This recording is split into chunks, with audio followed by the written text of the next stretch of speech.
and welcome back to another Sims 4 Speed World. So, I'm sorry I've been a little bit wishy-washy over the past few days. A lot of stuff has happened in my private life.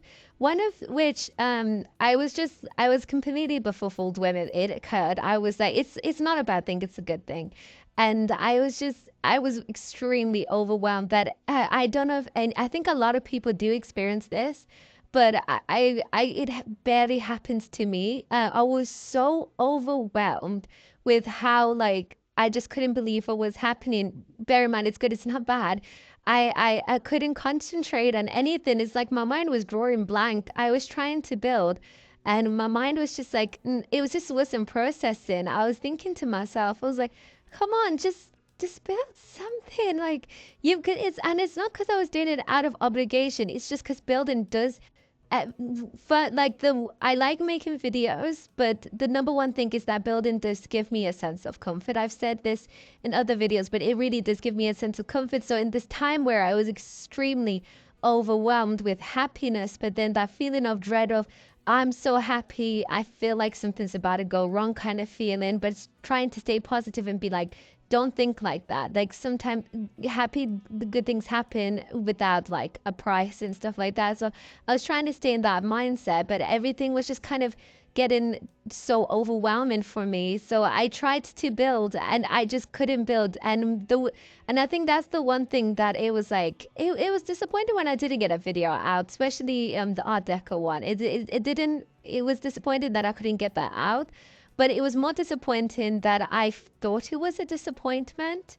It's never. I think I started to tread the line that it's like it's my hobby and it's something I find fun and it is something that I love sharing, but I shouldn't be overcomplicating it in the way I was. Specifically with this build as well, I finished doing this build yesterday and I was looking at it. I was like, I'm not sure if this is good enough for YouTube. And then I was thinking to myself, what do I mean it's not good enough for YouTube? I like it. And the whole point of this channel is to showcase the builds that I've made that I've liked. If they don't do well, they don't do well. And that's okay. It's the point of it all is to just showcase the builds I want. And I think it's just I was getting like myself stuck in this pattern of trying to just I don't know why I was doing it. It's very early on in my channel. My channel is very, very young.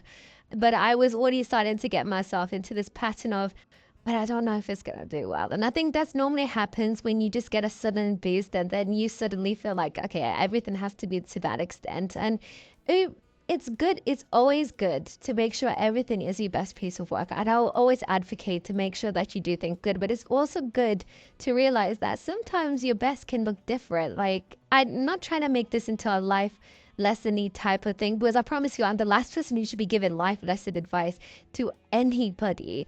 But with me, it's just I'm trying to keep myself in the mindset of that not everything has to look a certain type of way. Not everything has to be to this degree. I think just because some builds have all these extra amazing things and everything doesn't necessarily make them the best build. Sometimes the build can be a little bit simpler and it's still a really good build. And yeah, it's not just in terms of my builds, it's in terms of everything. Not everything I do in my private life has to be this extra crazy thing. And sometimes it can be simpler, like it doesn't have to be I have to go out and do a million and one things. Sometimes I can just do one thing and it's fine. And it's a tired, run over trope, and everyone says it all the time, but you don't really have it sink into you until you actually experience it yourself. And I've experienced it to some extent. I'm gonna stop talking about these life lesson thingies in a second, but I have experienced it to a certain extent, but never to the extent that I experienced it the other day where I was just truly like everything is starting to happen. And I think that's also the crazy thing about situations like this. It wasn't necessarily what's going on my YouTube channel. I'm quite calm with what's going on in my YouTube channel, but in my personal life, when my personal life and then my YouTube channel, then every aspect of my life is just all going green and everything's going great. It's amazing, but it's also daunting because it's like, oh, I can handle it if one at a time happens. But when everything happens at once, it's different, but I'm honestly, I feel so lucky and humbled in every single success I get and every single thing that goes well in my life. And it's just a privilege and it's an honor. And yeah, I really do. It's really, it's just, it's overwhelming, but I'm truly grateful for everything, even like things that, things that might not seem that, much of an achievement. For example, I got to finish my book the other day. I read a lot.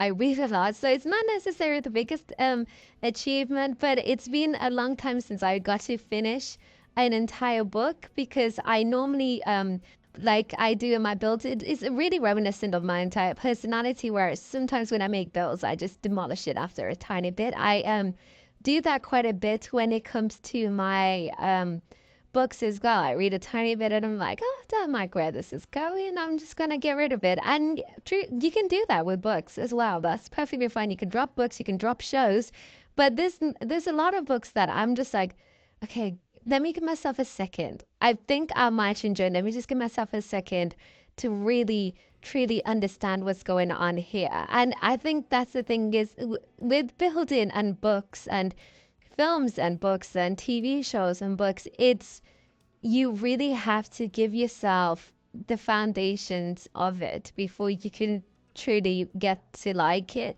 Within this build, I was starting to like it. That's why I continued it. But I really did want to demolish it after a certain bit because I just think shells can be so disheartening when you look at them and you're like, well, that shell isn't that nice. Like, it's okay, but I don't know. And then you get into the mindset of, okay, let me just get rid of it and start again. And then it's an endless cycle of that.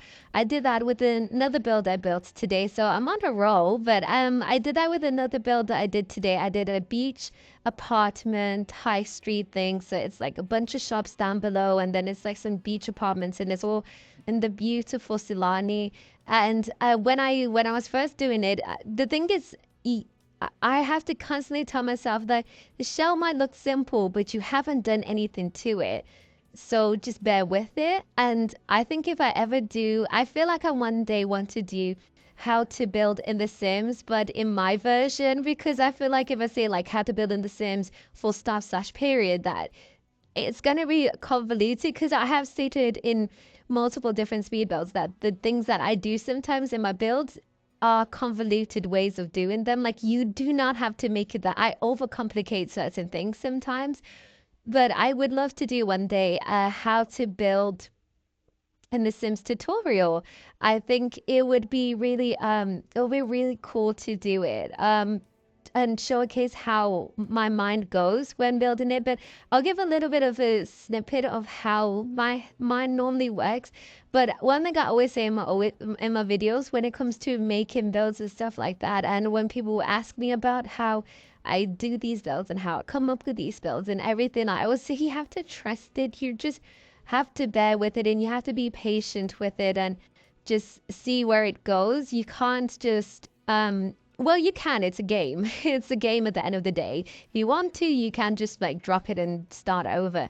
But if you want to have a progressive experience when it comes to building, sometimes you have to see through it. If you see it, I think sometimes I get into the space of I see it through to the end, I end up not liking it, and I feel like I wasted my time with it. But again, it's a game, and you need to enjoy both the journey and then what comes out of that journey, not just what comes out of it. Like I need to enjoy building it and not just rush through it and wait for the end product. But the end product is amazing. It's what keeps pushing me to do more builds. Especially with this, I didn't realize how pretty this build looks at night. I think you saw in the cinematic intro, it looks really, really pretty at night. And I really wish I decorated the multi-level apartment, but I during this day there was like a lot of things going on, and wasn't good things. I had the biggest headache on this day, so it was recorded on multiple parts because my brain just wasn't with it. It was the same day that I did that trailer thing, but the trailer thing was so much more simplistic because it didn't require me to try and do layouts and interior design and everything, but I feel like my brain was just kind of melting because it's like I don't understand how I'm supposed to decorate this.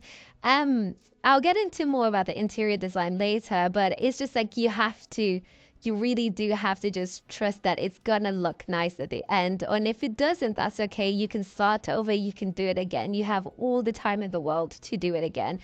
And yeah, that's what I have to start thinking, like not just in my builds but in everyday life, but specifically in my builds. That's what I did today with the beach apartment. I hated the shell, despised the way that shell looked. But if I remember, I might not remember, but if I do remember, I'll put a screenshot here of what that build looks like. And I'm really in love with the end product. Is it my favorite build? No way, no. Cyber City still holds number one in that department, but it is still a build that I really am happy with, as I am with all my builds. And I'm really happy that I stuck through with the shell and really made it look like what it looks like now. And I'm super happy with it, and I can't wait to showcase you guys what that build looks like tomorrow or Sunday, depending. If I end up building something else tomorrow, I'm like, no, I want this to come out today. Um, but yeah, I think, and but when I was talking about earlier about the interior designs, what the reason why I decided to do this Art Deco build was I've done quite a lot of the Art Deco is still normal. I don't want to make it seem like Art Deco is completely adventurous. It's a normal thing that occurs in a lot of architecture in today's society and stuff like that. But it's just I wanted to do something a little bit out of my comfort zone. Art Deco is still somewhat in my comfort zone because I really do love the architecture during that decade and everything like that. But I wanted to do something slightly out of my comfort zone because I noticed that my builds were started to do the thing where they kind of look the same.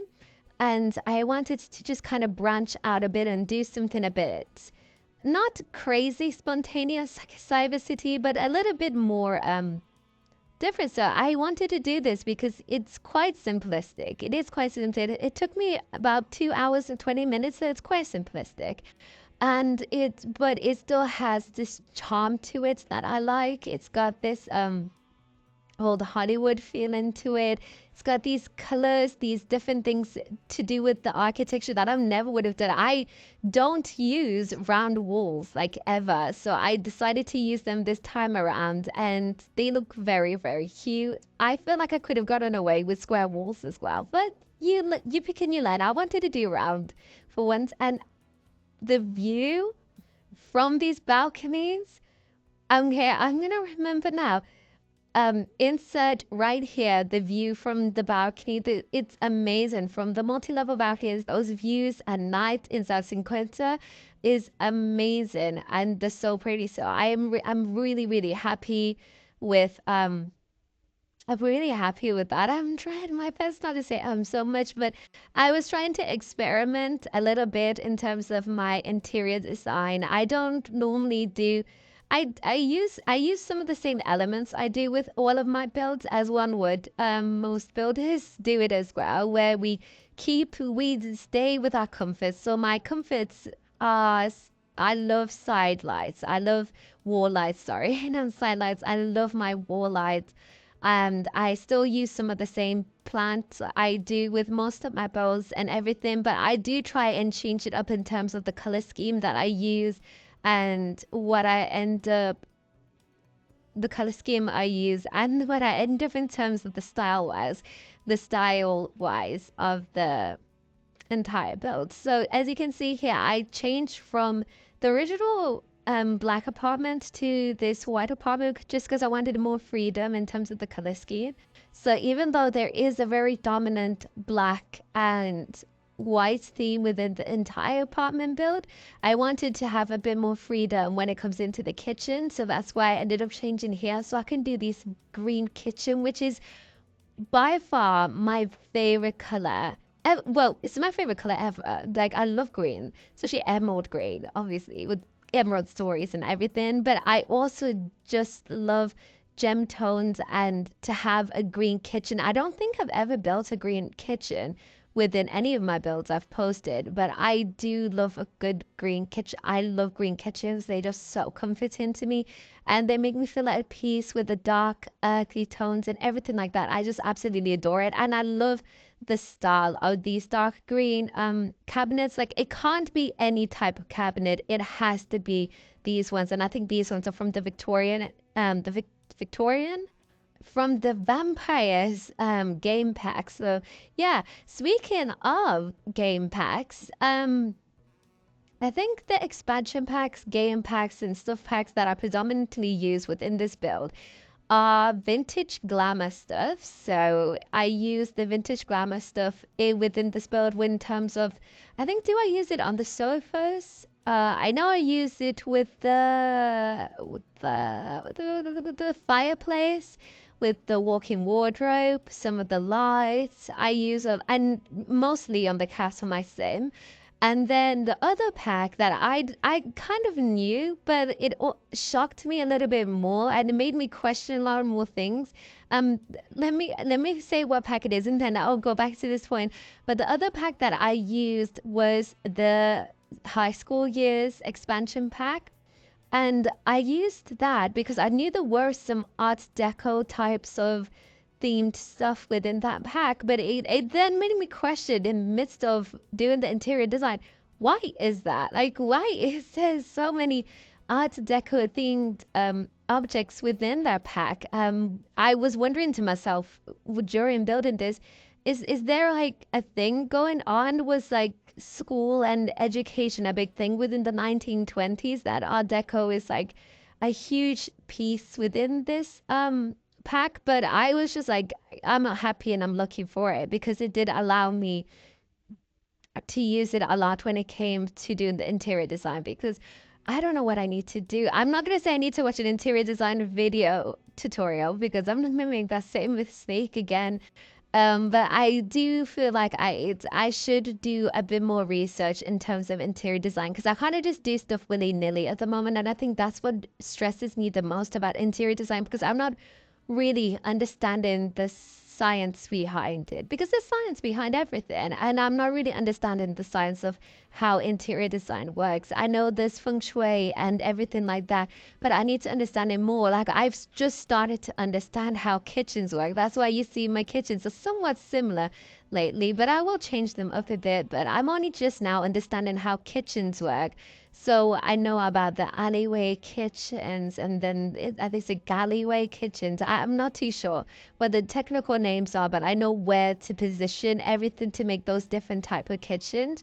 So I do want to start doing different variations of kitchens. Right now I'm doing a lot of kitchens that have islands and stuff like that, but I want to learn that kind of stuff in terms of interior design. I'm not going to say I'm not the best at architecture, but it would be great if I learned more about architecture as well. But right now, I think I need to focus more on interior design. So when I say that, you would think, oh, okay, so maybe like start decorating your apartment more, because if you're going to focus on interior design, maybe start decorating your apartment more because you've already got those bases. So it makes sense. I can't. I really struggle going back to a build after I finished doing it. I used to be so able to do it before, but now it's just, I think everything, because everything is so spread out now within my game, that I just don't think I can go back to a build anymore, because I just get new ideas and want to put them in and create new households and new stories. Hopefully I find the urge once I get the Sims 4 for Rent pack. I can actually feel the need to, because it always gets annoying sometimes when you do the system, because I've always used apartments in the multi-household system. I just expanded how many sims I can have per household, and I just locked the doors for certain people. I always used it in that element, but now I'm hopefully it's not as glitchy as the method I was using before, because the method I was using before, sometimes randomly they'll just start walking into the kitchen. It's like, I locked that. How are you able to access that? So hopefully this time it's not as glitchy, and I can find more of the urge to just go back to these apartments and decorate them. I especially want to do that with the Italian townhouse world, because I feel like that is so beautiful and there's so many stories that could be told there. So I'm really, really excited to go for that. One thing I would say, the cons within this, as we get into the house tour, one thing I would say about the cons within this build is that those big um, beam light thingies, when you go to bottom levels, they still stay up. But if I stuck them like one by one up, it wouldn't have the same effect as them just all going up as they do now. That is so pretty. Oh, it's so pretty. I love it. Sorry, I love it. And you'll think this is in my celebrity save. No, guess where it is? It's in my baby save. I don't know why I put it there. It literally is vintage glamour Hollywood, and I put it in my other save that's not my celebrity save. I don't know what's wrong with me. I honestly do not know what's wrong with me. But anyway, sorry, I'm getting so, and I understand those lights are wonky. I will fix them before I upload them to the gallery. Sorry, I'm getting really excited about this build all over again. But yeah, I hope you guys really liked the video. Yeah, and just quickly on the sim that lives here, the sim lives here. She's all Hollywood. She really loves that whole retro 1920 stuff. Think of your Nosferatis, your German expressionism, cinema kind of era, all of those things. That's what she really loves. So that's why she's got those kind of posters, and that's the kind of vibe she's got. Anyway, yeah. I'll see you guys in the next video. Thank you so much for watching. Please like and subscribe if you want to, but if you don't want to, I'm still really grateful that you lasted this long listening to my ramblings. And please leave a comment. I read all of your comments, the more the merrier, and I'll see you guys in the next video. Goodbye.